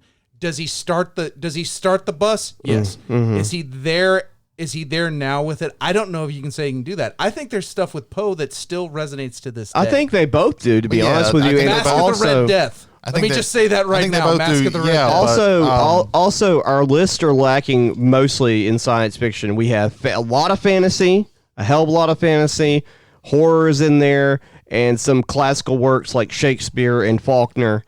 But besides those classical works, it's almost all fantasy for the most part, with the exception of very little horror. So comparatively, there's not a whole lot of science fiction to compare H.G. Wells to in our lists. Which would also kind of fill into my point on it being 4, because there's not any of the ancestor, quote unquote, of Wells. Yeah.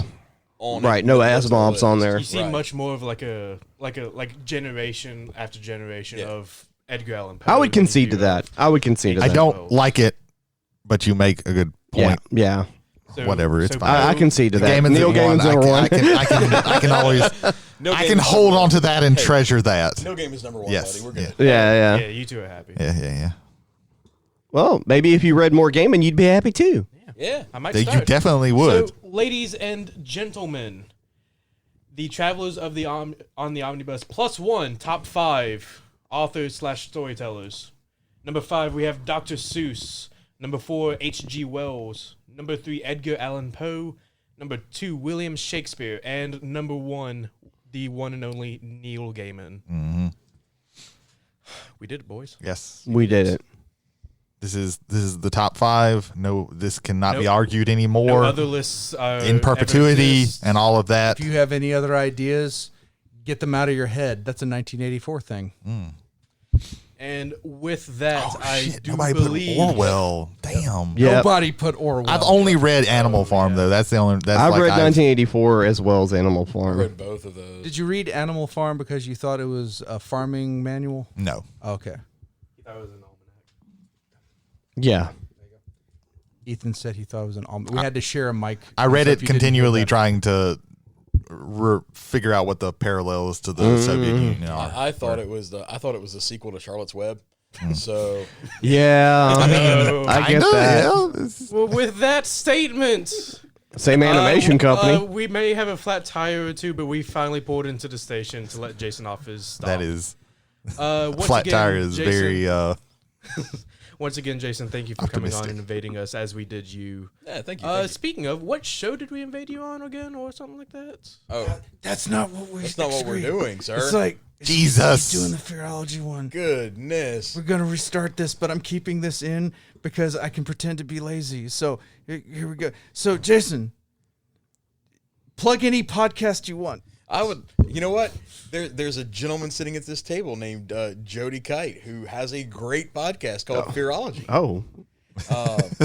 And that podcast is about horror. So there may be an opportunity where you hear him talk about Edgar Allan Poe. Also on our list. Look at that tie back. How awesome is that, right? I think you said your most recent one you did Exorcist. Why movie. why are there more than one movie about exorcism? So That's a good question. Yeah. definitely give that a listen. Seal of approval from the Whiskey and Wrestling crew. Jody, clap back.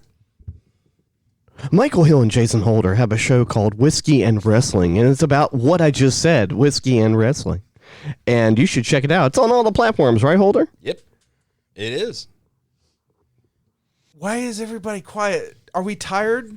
Kind of, yes. Okay. Waiting for the next person to speak up. We didn't make any plans after that. Ethan, you're the host. Say some shit. Some shit. Yeah, that's true. We also want Kevin to Shelton and Michael Hubbard. Oh, you Yeah, took it from there me. we go. Michael Hubbard. Jared Hubbard. I know Jared that Hubbard. name. Jared Hubbard. Yay. Go ahead, Ethan. Kevin Shelton and Jared Hubbard. They do a show called Silence Your Cell Phones. They don't talk about cell phones, but they do speak on movies and TV shows on what you should and should not be watching. They may talk about Stranger Things. Who knows? They have a weekly live show on YouTube whenever they feel like it, but primarily on Wednesdays.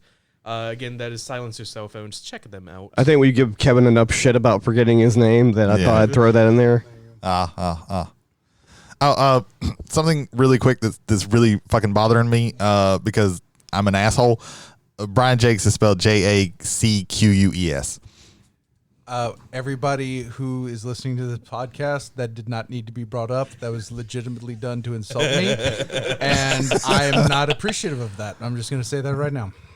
Oh yeah. Why don't you tell us about the nice man who allows us the studio space and the store that he runs? Oh yeah, shit. We got to do that too, guys. If you're ever in Goshen, Mississippi, and you're looking for a board game, you're looking for some puzzles, you're looking for some Magic cards or some Pokemon cards, or I think they have like Digimon and shit like that. My Hero Academia card game. If you want dice and D&D and different kinds of role-playing games, they have that shit too. Go to McNarb Gaming. That shit. It's like I love. This is the greatest plug ever. You like Get that shit. Do you like games and whatever the fuck, whatever, man. I'm pretty sure Greg doesn't listen to this. He so- doesn't. That's the funny part about all this. So if you want any kind of that hobby stuff like that, the hobby board games, if you want some, maybe you like building models and painting them, they have paintbrushes, stuff like that. Card sleeves. You need some card holders. They have those too. Come on down to McNarb Gaming in Goshen, Mississippi. It is owned by Greg Spanner, who is our illustrious host who gives us this space. Thank you, Greg. Thank you for that. Thank you, Greg. Thank you, Greg. Also, they have Hero Clicks. Oh yeah, shit, they have that too. Yeah, there's no way he listens to any of these podcasts. We just point at him and say, "Hey, we gave you a plug," and he gives us a thumbs up and goes, "All right, keep Yeah. moving." There you go. It's good stuff. So, for Brady Davis, Jason Holder. Ethan Skinner. Jody Kite. Michael Hill. I fucked myself. Ladies and gentlemen, thank you for this very 15th episode of what is the name of this thing again? I think it's Travelers on the Omnibus. Travelers on the Omnibus. Although Thank you very much, might have thought you were listening to the last episode of Stranger Things for how long it's gone. Yeah, We got it. We had a nice short one last week, but let's end this. We've on made a- it. Well, Jesus. sure, we made up for it. Let's end this. Oh, yeah. On two very quick things. Holder, give some advice to the people. If you're gonna watch any wrestling during a week, watch AEW on Wednesday nights. If you're gonna drink whiskey, don't spend under $10. That's solid. Yeah, Right. yeah. Second Ooh. thing is, why do bees have sticky hair? Why? Because they use honeycombs. Thanks, Dad. That's the end of the podcast.